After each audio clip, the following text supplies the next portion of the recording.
Selamat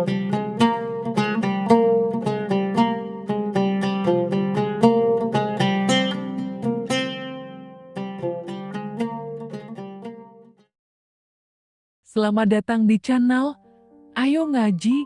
Sebelum Anda mendengarkan, ada baiknya tenangkan perasaan Anda dan nyamankan posisi tubuh Anda. Jangan lupa disertai juga dengan mengucapkan basmalah. Selamat mendengarkan.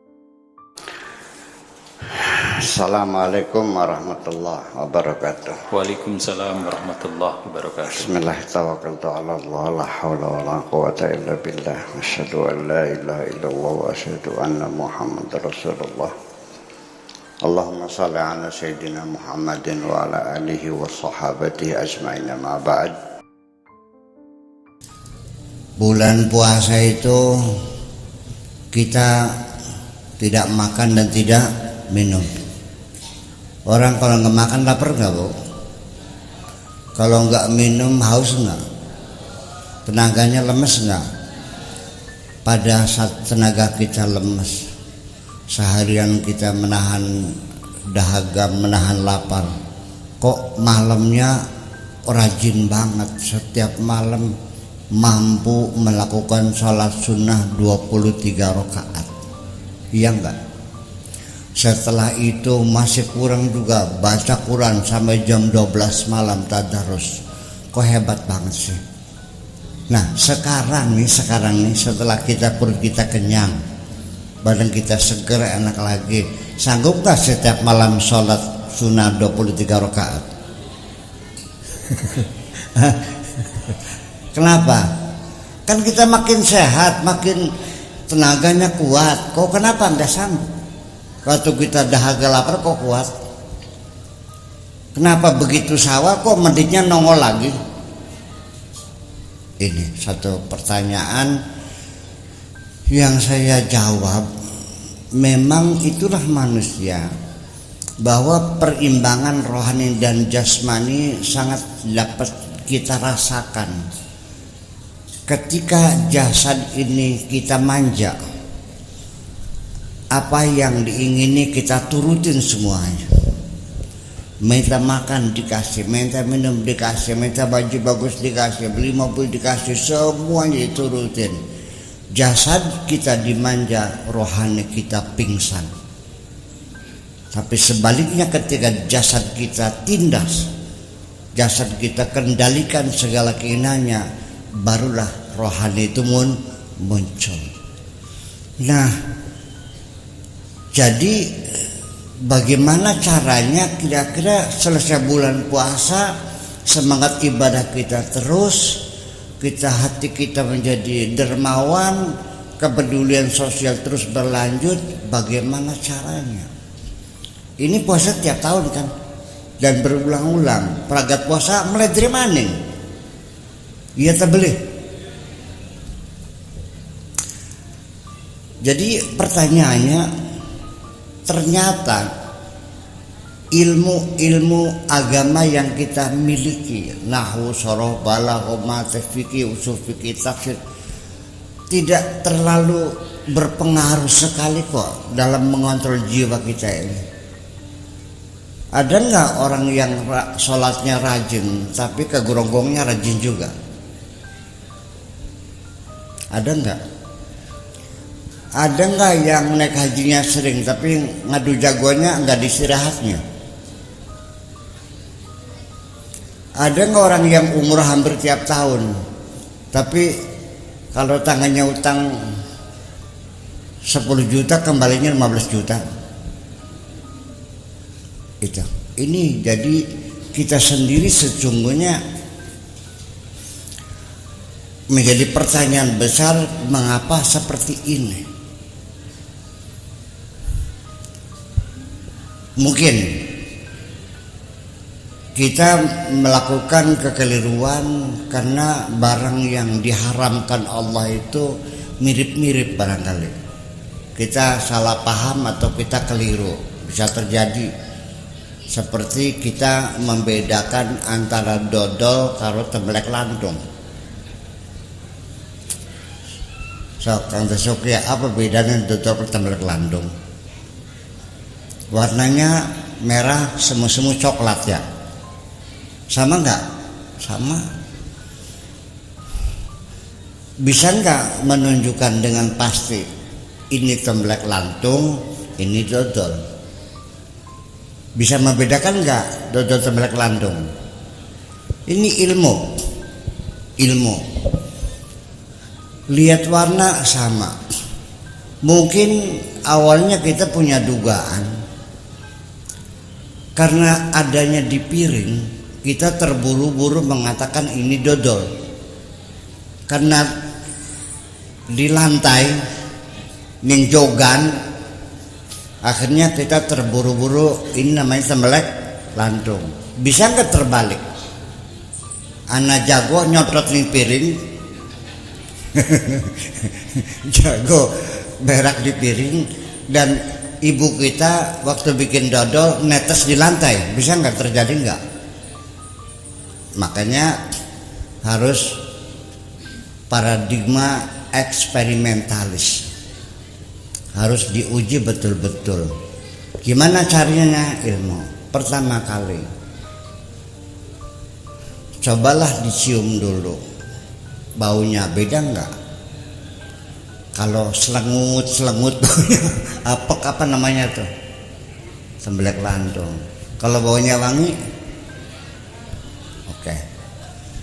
Satu ilmu membuat kita yakin ini dodol, ini tembelek lantung. Tembelek lantung tuh tai ayam lah. Oke, kita bereksperimen lagi, dipegang, dipijit gitu. Kalau nyel apa namanya? Kalau pelepas namanya apa? Tembelek lantung. Dua, kita punya dua paradigma eksperimentalis. Yang ketiga silakan dicicipi biar tahu. Kalau manis apa namanya? Nah kalau tembelek lantung rasanya apa? Ayo siapa yang tahu? Rasanya sepet bu. Nih ilmu kokoh, 3 kali eksperimen yakin ini dodol. Ini ilmu, tapi dalam realita kehidupan sehari-hari apa yang terjadi?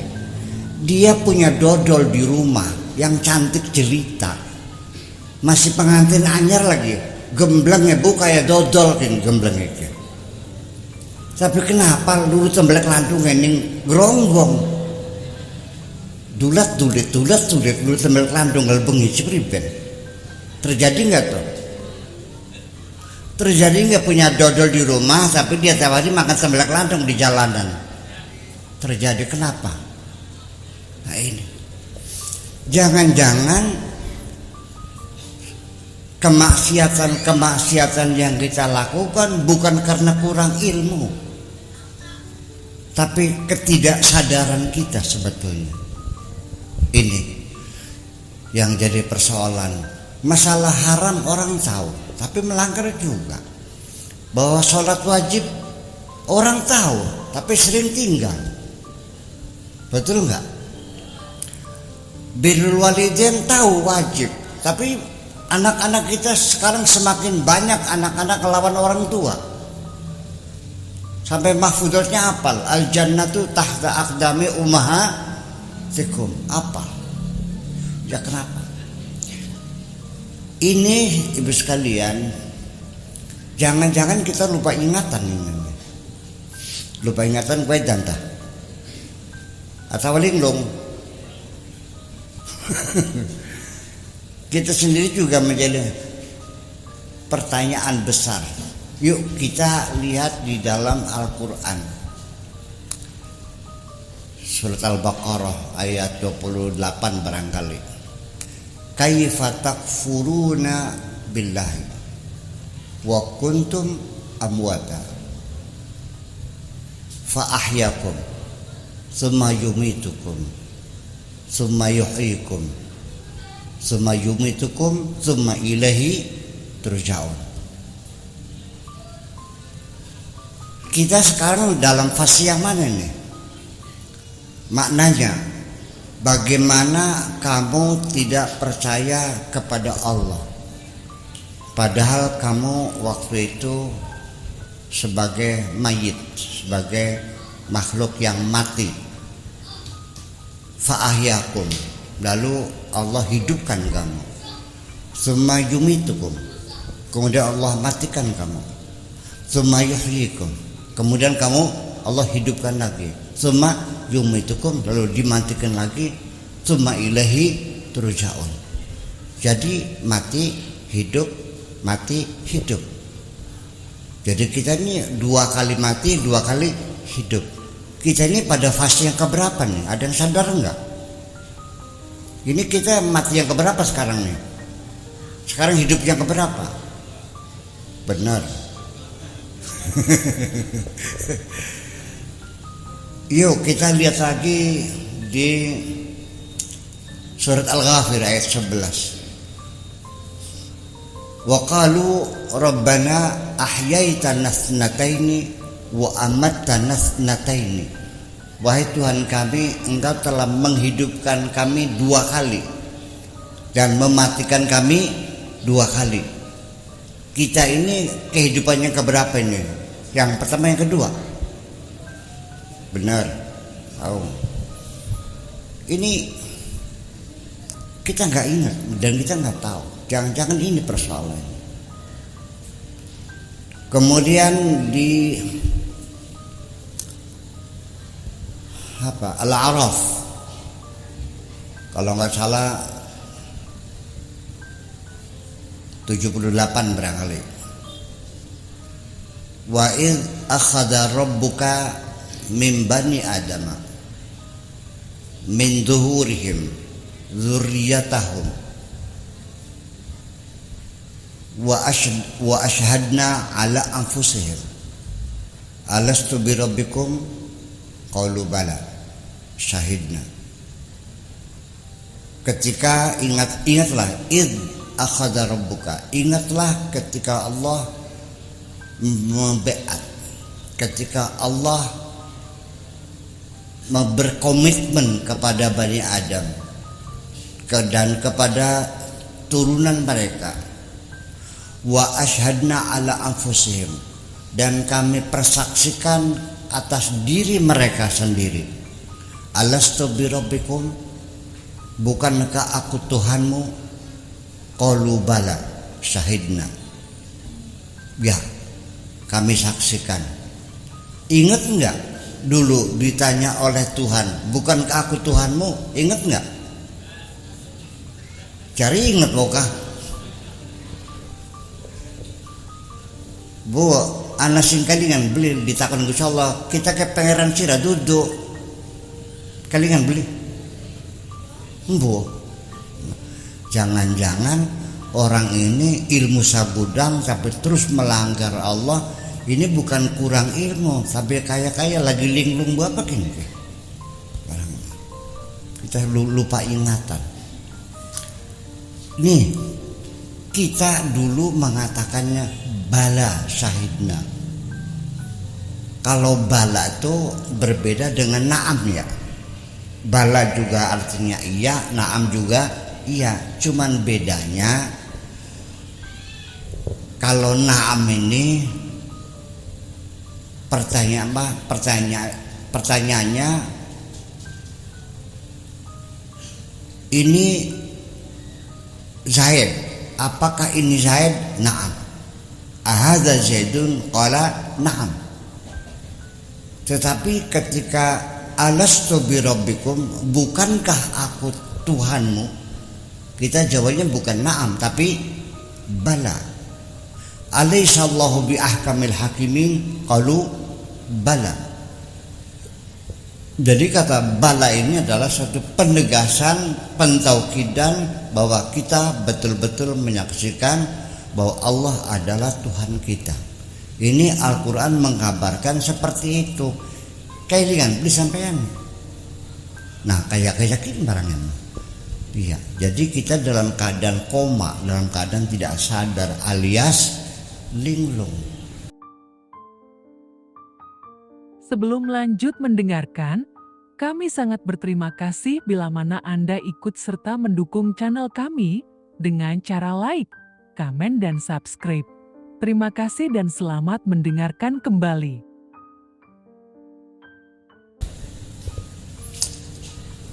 Mari kita ikuti lagi satu cerita.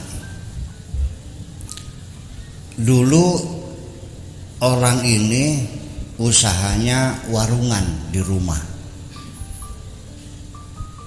Ya, kebutuhan sayuran lah, gesek, bawang, sabrang, ketumbar, terasi gitu tuh, biasa warung kecil tuh.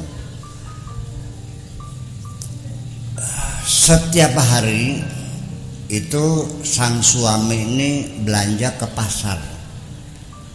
Dulu ini biasanya 5.000 ini sudah pepak dulu mah. Artinya sabrang, bawang, terasi, ketumbar, macam-macam, bawang merah, bawang putih, laos, serai gitu tuh bangsa benang dapur tuh. 5.000 pepak. Rupanya karena mungkin inflasi dan harga barang naik, akhirnya ternyata belanja 5.000 ini nggak cukup. Ya, jadi kata si suami, nok, belanjanya ditambah 5.000 mah orang cukup. Kata istrinya, pokoknya cukup dicukup ya belanja 5.000. Di situ terjadi pertengkaran. Sang suami pengen belanja 10.000, istrinya 5.000. Uang 10.000 godogan tarik menarik sampai sobek. Jare laki jare rapi los bakal payung mah. Sok. Bertengkar. Kata suaminya, ini 10.000, sobek jare 2, berarti ini harganya 5.000, los bakal payung mah. Nah itu. Tetapi akhirnya pertengkaran berakhir istrinya ngalah yawisnya. Sepotongnya dikasihkan, dilem lagi. Nah, sebelum berangkat ke pasar, dia mampir dulu ke warung beli rokok Sri Wedari.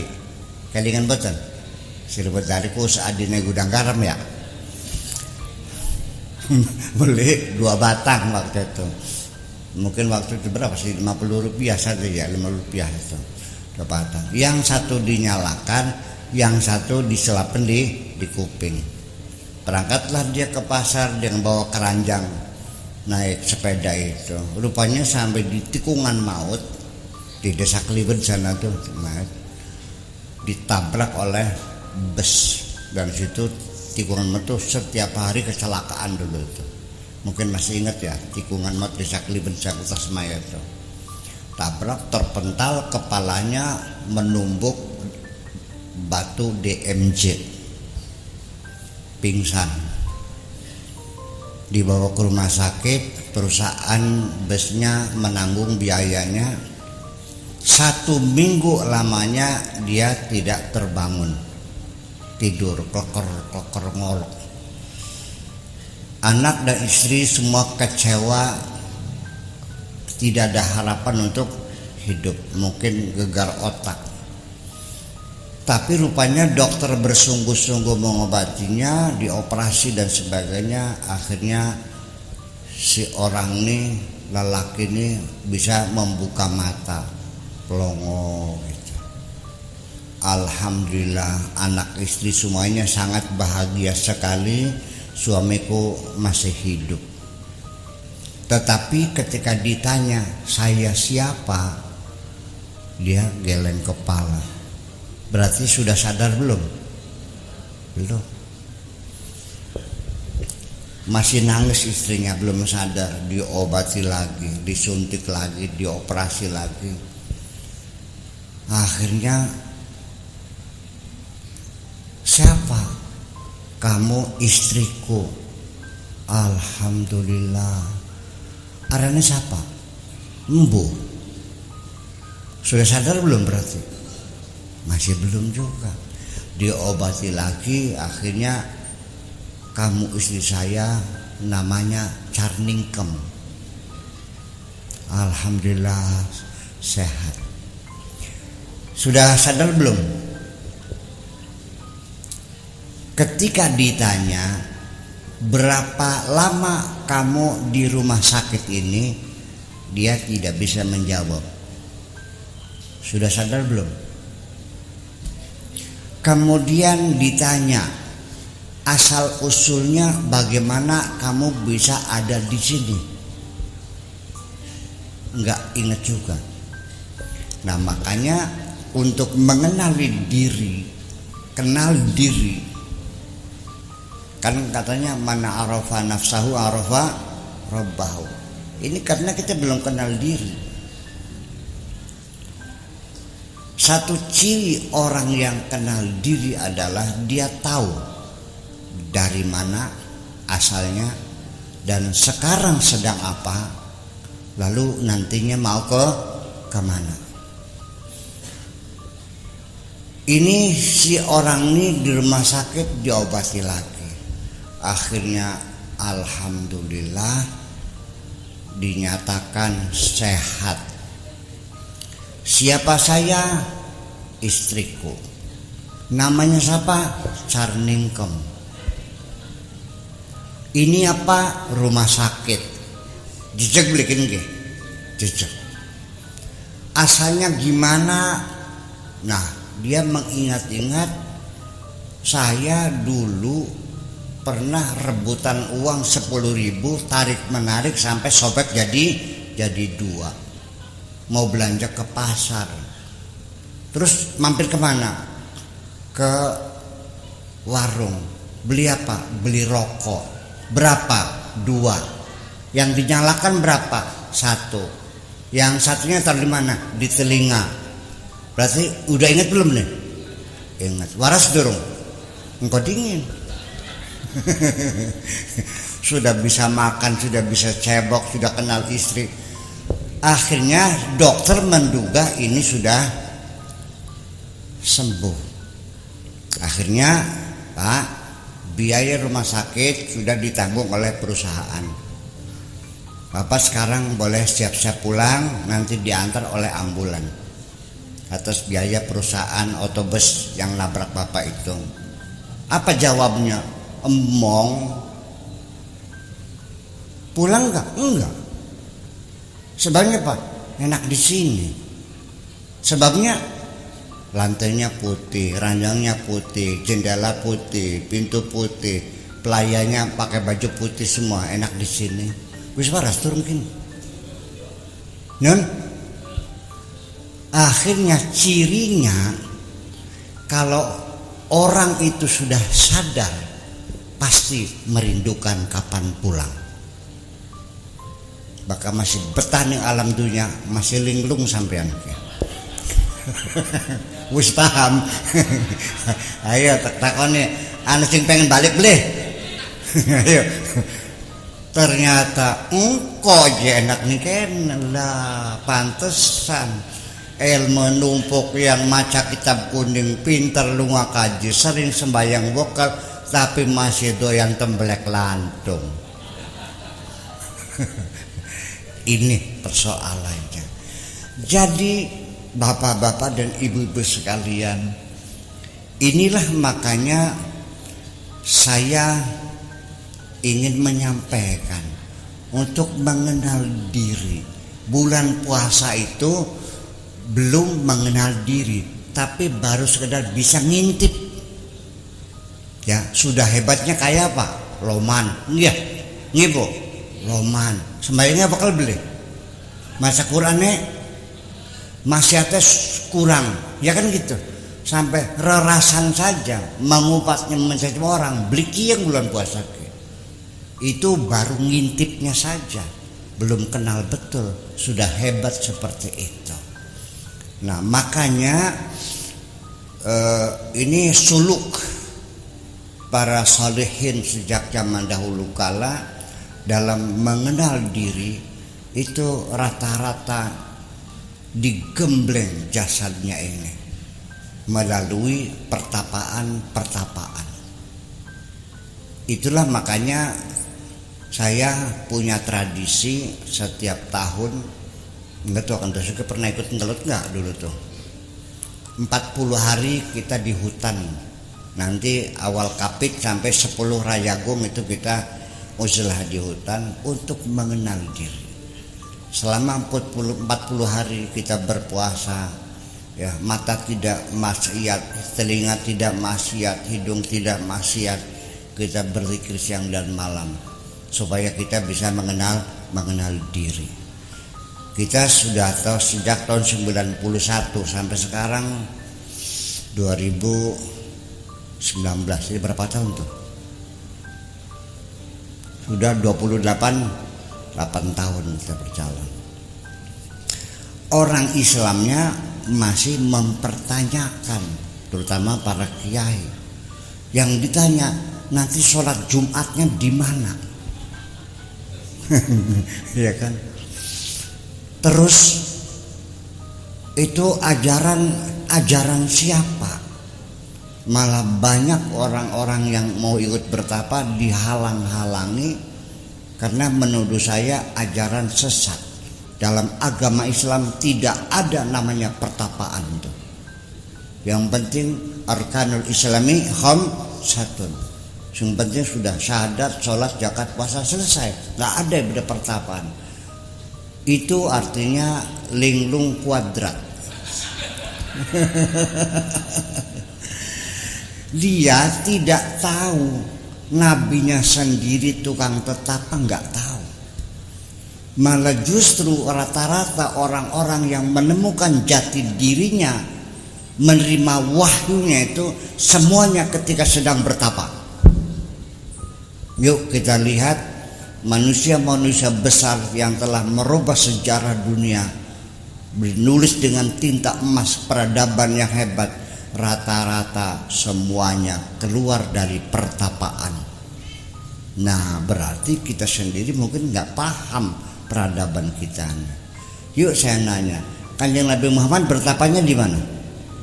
Nah, Nabi Musa Gunung Tursina, Nabi Ibrahim padang pasir, Nabi Ilyas di hutan, Nabi Khidir pinggir laut, di pantai. Jadi semua mereka orang-orang besar itu rata-rata keluar dari pertapaan.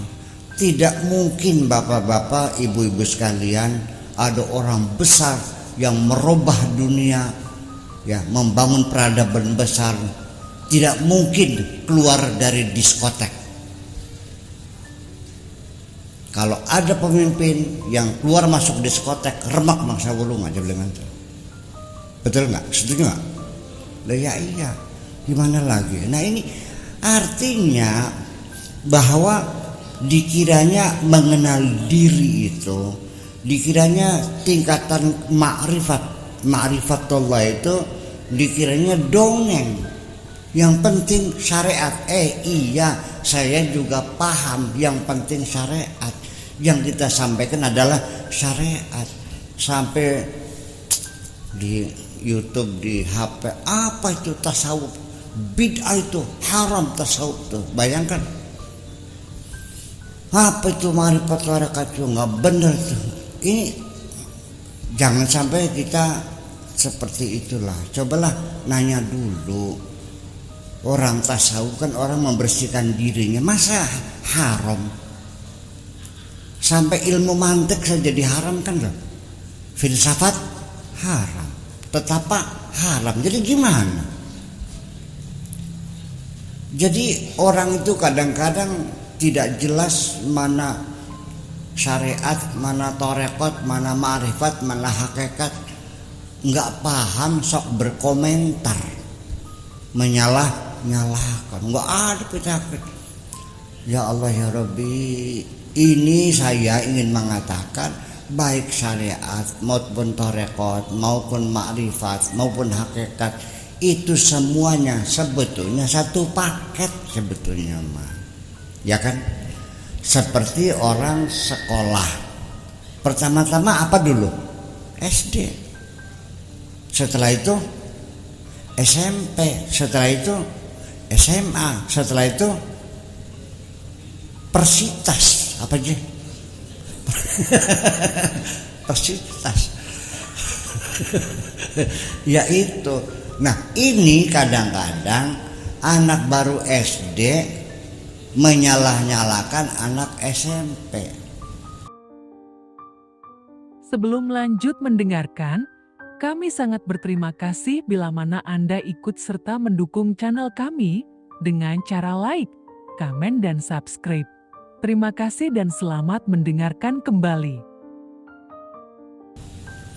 Anak santri baru mondok di sebuah pesantren, baru 2 tahun, baru bisa baca kitab takrib, sudah pintar menyalah-nyalakan Gus Dur. Apa itu Gus Dur? Saya bilang, bukan levelnya kamu. Ya kan? Duduk level sira kunku. Ya saya juga kan kiai sama aja. Ada sudah. Dia kiai, saya juga kiai juga, baca priben. Ya itulah karena sama-sama selevel, sama-sama kiainya. Nur Khalis Majid juga dihujat-hujat. Ya sampai sekarang tradisi menghujat tuh terus masih berlangsung.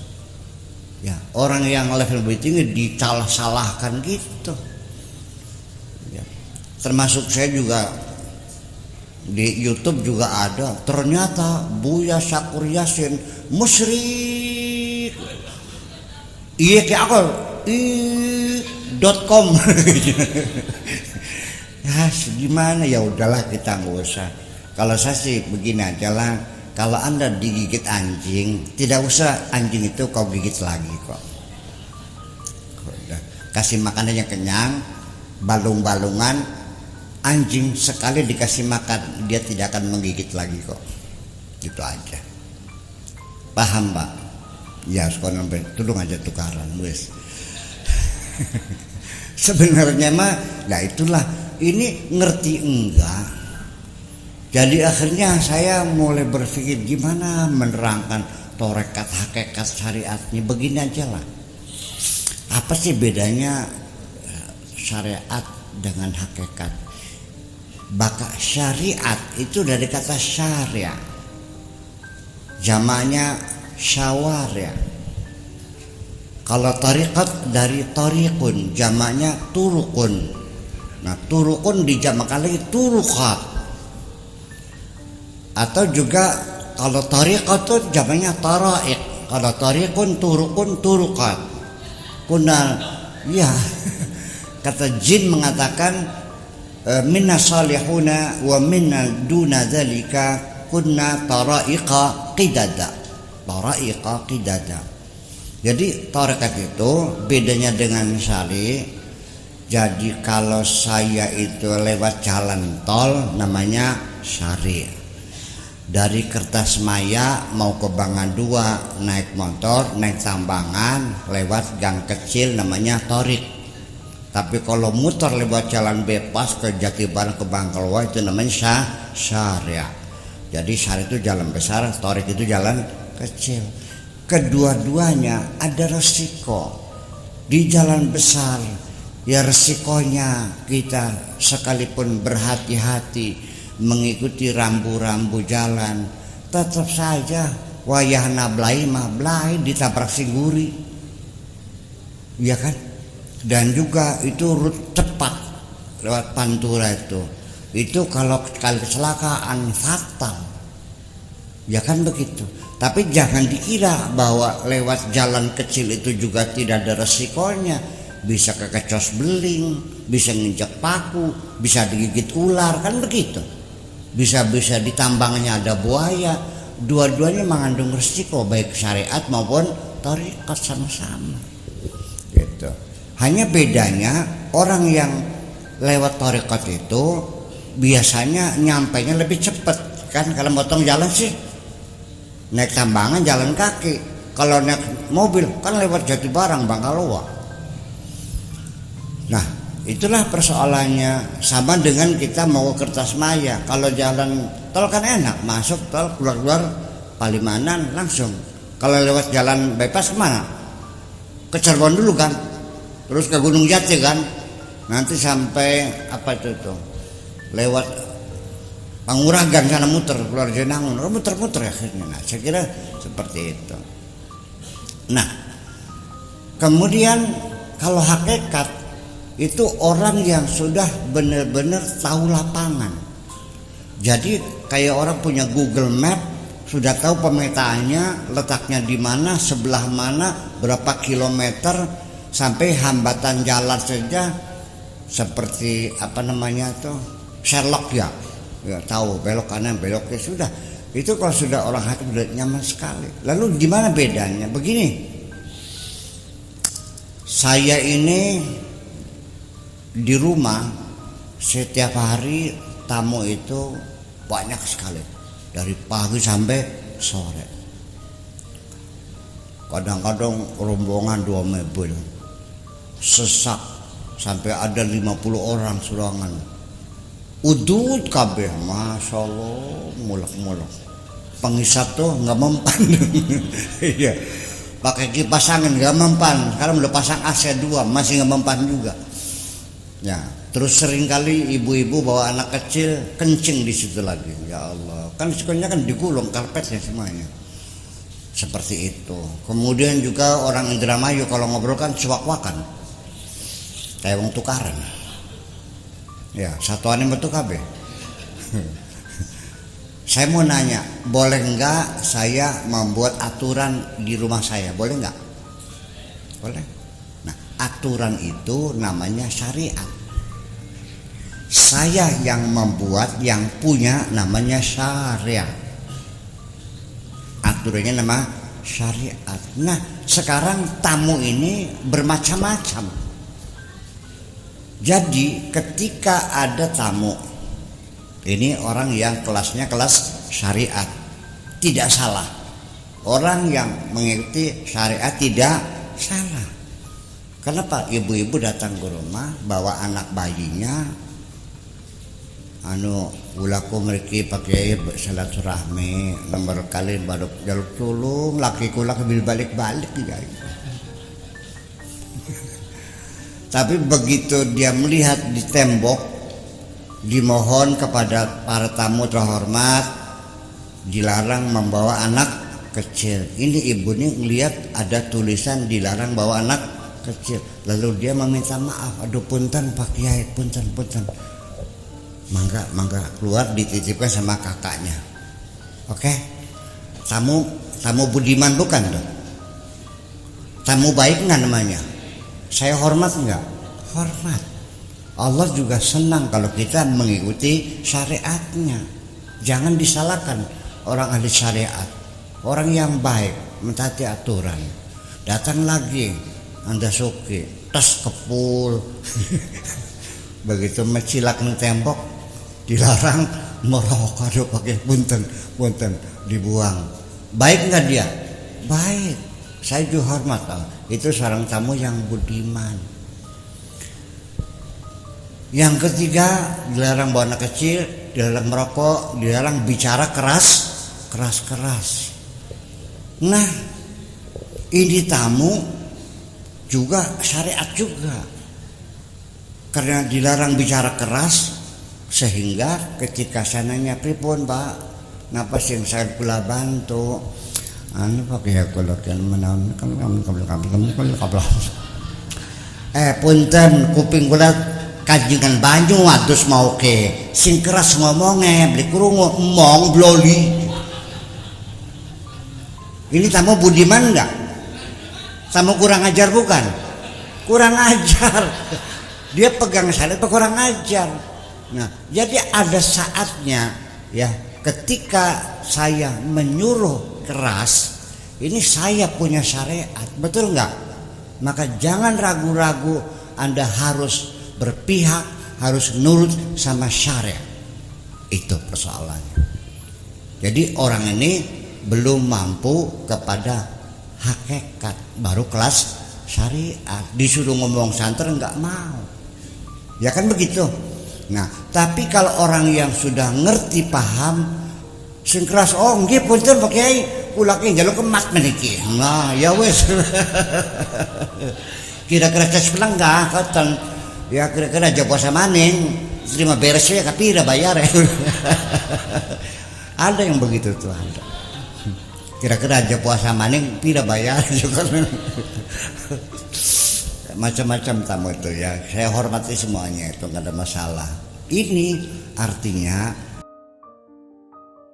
Sebelum lanjut mendengarkan, kami sangat berterima kasih bila mana Anda ikut serta mendukung channel kami dengan cara like, komen, dan subscribe.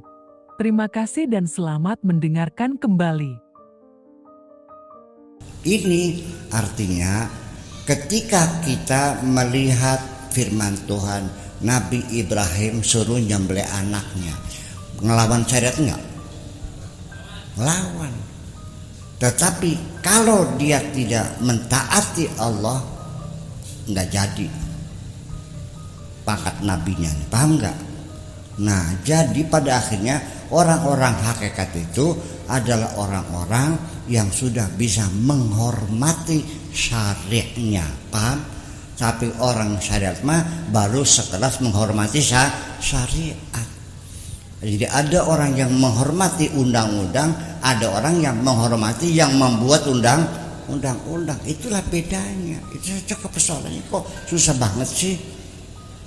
Jadi artinya begini, yang lucu lagi kadang-kadang nggak ngerti, nggak paham. Yang belajar agama juga belum lama, baru 2 minggu, kurang juga terjemahan gitu, nggak tahu mubtada nasr bisa aja.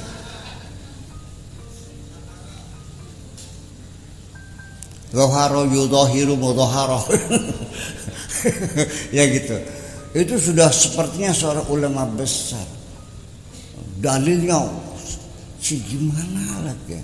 Ya saya kira mohon ke depan mah, yuk gimana caranya umat Islam nggak usah bertengkar lagi tentang mengharamkan filsafat, mengharamkan tasawuf. Kita ya sudah begini aja lah.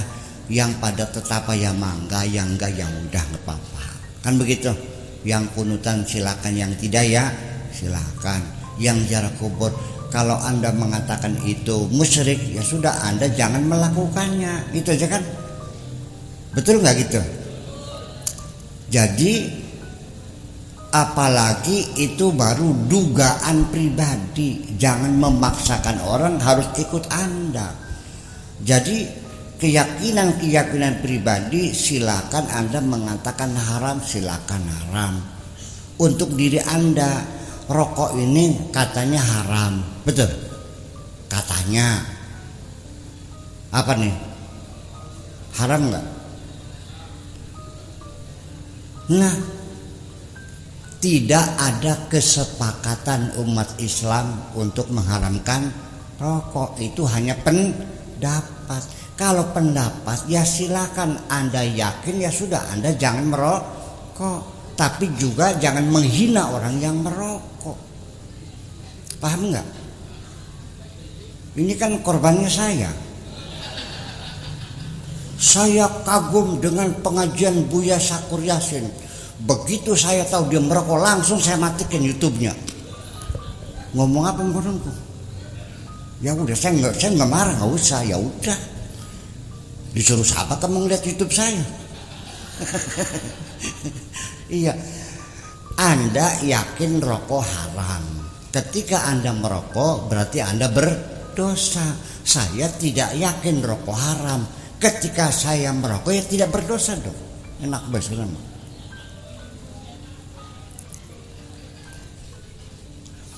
Bapak-bapak kalau sholat baca Al-Fatihah, basmalahnya dibaca enggak? Kalau enggak dibaca sah enggak sholatnya? Enggak sah. Di Mekah orang sholat tidak baca Bismillahirrahmanirrahim, langsung bacanya Alhamdulillah. Karena dilarang, tidak boleh baca basmalah. Kenapa? Karena basmalah itu bukan bagian dari surat Al-Fatihah. Jadi kalau dibaca sholatnya tidak sah. Kalau tidak dibaca sholatnya tidak sah. Kalau ada orang sholat tidak baca bismillah, jangan Anda putuskan sholat kamu tidak sah. Paham gak nih? Tanya dulu, menurut Anda basmalah itu bagian Fatihah atau bukan? Dia mengatakan, ya bukan, basmalah mah bukan. Basmalah itu dari alhamdulillah sampai waladhdallin. A'udzubillahi minasyaitonir rajim, bismillahirrahmanirrahim, itu bukan Al-Fatihah. Fatihah mulai dari alhamdulillah. Paham enggak? Jadi jangan memaksakan pendapatmu kepada orang lain. Ini kan bertengkar sesuatu yang tidak pernah sepakat, belum muttafaqun alaih, sesuatu yang mukhtalafun alaih dipaksakan kepada orang lain, akhirnya bertengkar. Maksudnya apa begini? Kayak kurang pegawai yang sudah mau. Biarkan kita berbeda. Yang baca basmalah silakan, yang tidak silakan. Ada yang nyanggut istri batal wudunya, wudu lagi. Ada lagi yang tidak batal, ya sudah silakan. Jangan mengatakan sholat kamu tidak sah karena tadi habis mencium istrimu tidak wudu lagi lah. Itu kan pendapat Imam Syafi'i. Anda yakin saya benar, silakan ikut Imam Syafi'i, tapi jangan malahkan Imam Maliki, betul nggak? Sih, fikih itu hanya dugaan, nggak pasti Pak. Yang mengatakan batal juga tidak punya bukti pasti atas batalnya wudhu itu. Yang mengatakan tidak batal juga tidak punya bukti pasti bahwa itu tidak batal, hanya dugaan kok. Makanya al-fiqhu dzunun, hanya dugaan, kecuali pembuktian yang sifatnya eksperimentalis. Ini apa namanya? Plastik atau beling dibakar sama korek lelet. Oh, berarti plastik. Dipastikan ini plastik, murub je. Sudah aja ngengkel gini plastik. Enggak, itu belingnya meleleh, setampak sih dah. Ya ini kan merengkel tuh. Udah plastik yakin. Tapi wudu batal atau tidak senggolan istri itu tidak bisa dibuktikan. Ya terserah, kalau Anda yakin laksanakan, kalau enggak ya jangan, itu aja kok. Nanti yang benar siapa? Yang enggak tahu. Allah mengisyaratkan silakan Anda apapun agamanya, apapun silakan. Innalladzina amanu walladzina hadu wasabiina wan nasara wal majus walladzina asyraku, silahkan Anda laksanakan sesuai dengan keyakinan Anda. Tetapi siapa yang benar, siapa yang masuk neraka, siapa yang masuk surga, Allah mengatakan innallaha yafsilu bainahum yaumal qiyamah. Allah yang menentukan. Oli tapi menentukan. Terus kenapa sih? Ruwet tembang angel kan. Yuk kita dialog udah gitu aja. Nanti tutup ya, salam dingin tutup. Mergulanya bisa bareng ngerokok. Sebab gue bareng ngerokok tambah pinter. Enggak. Assalamualaikum warahmatullahi wabarakatuh. Anda telah mendengarkan hingga selesai. Semoga video ini bermanfaat untuk Anda. Semoga kita selalu berusaha untuk bisa bertaubat kepada Tuhan dan selalu dalam ampunan Allah Azza wa Jalla. Terima kasih.